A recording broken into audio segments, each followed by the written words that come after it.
welcome to Crash Course Literature. Today we will be discussing and interpreting Anthem by Ayn Rand. Late 1910s, there were socialist and communist revolutions in many developing countries around the world, with one of the most well-known being in Russia.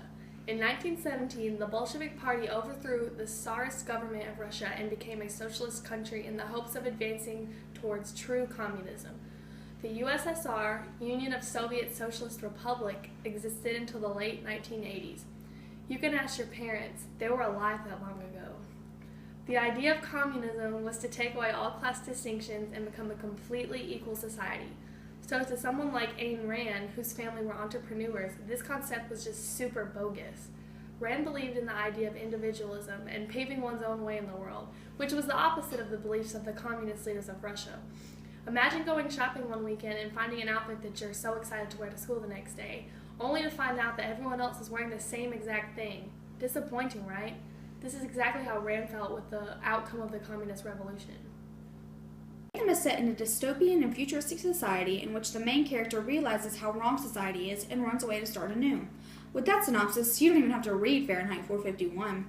Society is completely brainwashed by the government to be all the same and to act as a group, not individuals. It even says in the book, "We are one and all in one. There are no men but only the great we, one, indivisible, and forever."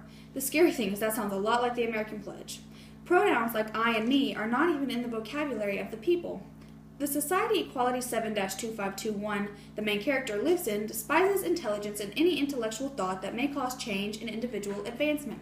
The scholars are the only ones who are allowed to invent things, but at the rate they're going, the Kardashians will all earn college degrees before they accomplish anything profound.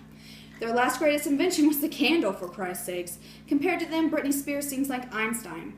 Equality is not the first rebel to occur, but he is one of the most important because his small act of exploring the subway tunnel snowballs into him successfully running away and creating a new society. One day, while out doing his job as a street sweeper with his friend International, Equality discovers a tunnel.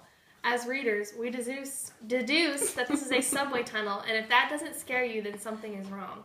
The idea that one day most traces of our existence might be wiped away, and when some part of our existence is happened upon, no one will know where or who it came from, is chilling to think about.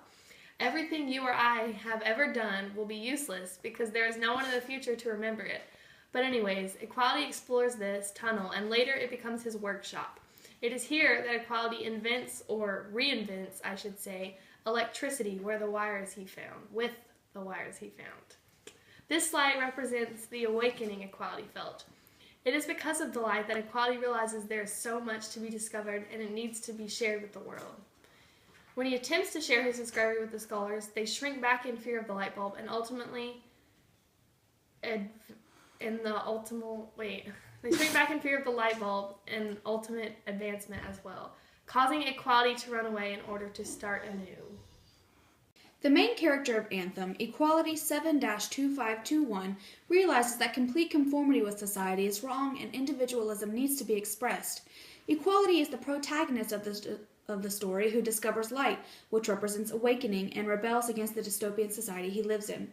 He falls in love with a girl, Liberty, which is against the rules, and they flee the city. He is the voice of rebellion and superiority. The two run away into what is called the Uncharted Forest, which represents the Garden of Eden in biblical mythology. The forest promises abundant life just as Eden did for Adam and Eve. After finding a place to live, Equality renames himself and Liberty as Prometheus and Gaia, figures in Greek mythology. Prometheus was the bringer of fire to Greek society, as Equality was the bringer of light and knowledge of the individual to his society. Gaia in Greek mythology was a Mother Earth-type goddess who was the mother of a society, just as Liberty became the mother of a new society with Equality. This naming process is similar to Adam naming Eve in biblical mythology. Equality is inspired in his endeavors to find knowledge and advancement by a character known simply as the transgressor. This transgressor found the unspeakable word and spoke it. To be punished for his crime, he was burned alive. When Equality saw the execution, he thought nothing of it, but later he realized that what the transgressor died for was of extreme importance. Equality's only friend, International 48818, indirectly aids him in his journey. When Equality discovers the subway tunnel and decided to explore it and return routinely, International decides not to tell the authorities. This decision is crucial to Equality's quest for obvious reasons.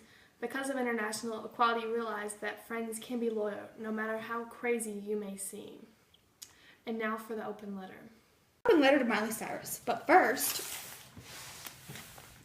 after you twerked your way out of the Hannah Montana era, it became clear that you had lost all innocence you ever had. I've even lost some of mine from seeing your naked body everywhere, especially on top of wrecking balls. Equality loses his innocence when he rebels against society, quite like you did, Miley Cyrus, with your wrecking balls, nudity, and foam fingers. But go you, Miley Cyrus, for expressing your individuality, no matter how gross it is. Just keep that underwear out of your mouth before you get even more diseases than you probably already have. Best wishes, Hunter Hurts. Throughout the story, you see the recurring idea of breaking out of social norms, like Equality with his light bulb and totally rad girlfriend. But you also see social rebellion in much smaller forms, like when International doesn't tell Inequality for investigating the subway. You don't have to punch society in the face to say that you don't agree with what it's telling you. You can simply say it and act on it in your own way. Don't be afraid to challenge what is normal in society, because after all, America. Thanks for watching. Kendall Mick.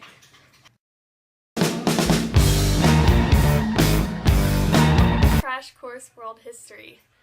Today we'll be welcome to Crash Course English. Oh, a lot like the American pledge. Pronouns like. One day, while out doing his job as a street sweeper with his friend, as readers, we An open letter to Miley Cyrus, but first. Oh no, I messed up. Open letter to Miley Cyrus, but first.